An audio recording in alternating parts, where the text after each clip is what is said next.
Hi, my name is Heather Lazan and I'm focusing on hospitality. Specifically, I want to bring health and safety back to hospitality by looking at the JW Marriott in downtown Indianapolis. The JW Marriott is a unique hotel in Indy because of its location and focus on conventions. It is seconds away from Victory Field, home of the AAA baseball team, the Indians, an outdoor amphitheater, the Indianapolis Zoo, and the Capitol buildings. But most importantly, Lucas Oil Stadium, home of the Colts, and the Indianapolis Convention Center are both connected via an enclosed skywalk.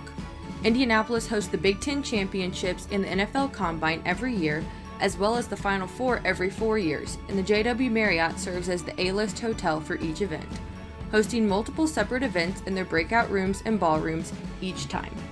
So the trouble comes with figuring out this hotel's unique capabilities can still be utilized during the pandemic.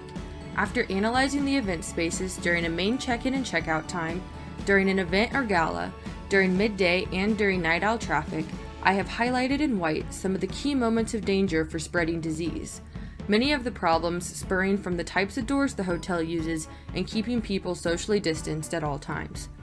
The hotel uses pole doors in every room, which allows every patron to touch the handle and wait in a small vestibule with other people. Other main points of contention are groups of people in small spaces, whether it be in restrooms, in elevators, or even in tight hallways. How can I control the traffic and the amount of people in an area through architecture or other techniques? Every patron needs to feel safe, starting from the second they enter the hotel. Instead of pole doors, a new cleaning vestibule would be implemented that disinfects each guest as they walk in. A unique feature for every person is they can watch themselves on the glass turn from a dirty blue to a clean green. In other small spaces, such as restrooms, I rearranged the layouts to provide doorless one-way routes to prevent guests from backtracking and overlapping each other. Other small spaces, such as elevators, I am suggesting using the escalator of all elevators, the paternoster. Each chunk of elevators come in groups of 3 in the hotel, so 2 of the 3 elevators would be switched out for the European paternoster, whose continuous motion allows for only one person to go up and down in a box at a time. The 3rd elevator would be left ADA compatible for anyone with young kids or disabilities.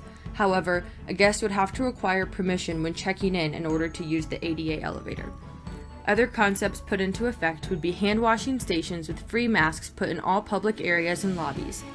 Mobile check-in and keyless entries would be implemented to allow guests the option of avoiding reception desks.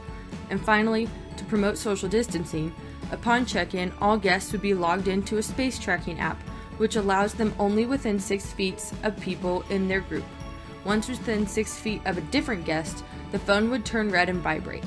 It is enough to keep guests aware of how close they are to other people without completely inconveniencing them. A final concept to keep all guests safe and secure is to separate the entries. A new hotel layout wherein service workers have their own vestibuled entrance, as do hotel guests, as do event guests. This technique limits contact between patrons, event guests, and workers unless absolutely necessary. Each technique is meant to make guests feel as safe and healthy as possible while vacationing in Indy or attending some sort of event at the hotel. As guests experience the JW, they should continually feel as though the hotel is actively working to stay clean and offer them opportunities to cleanse themselves and keep themselves safe, promoting health and hospitality. Thank you.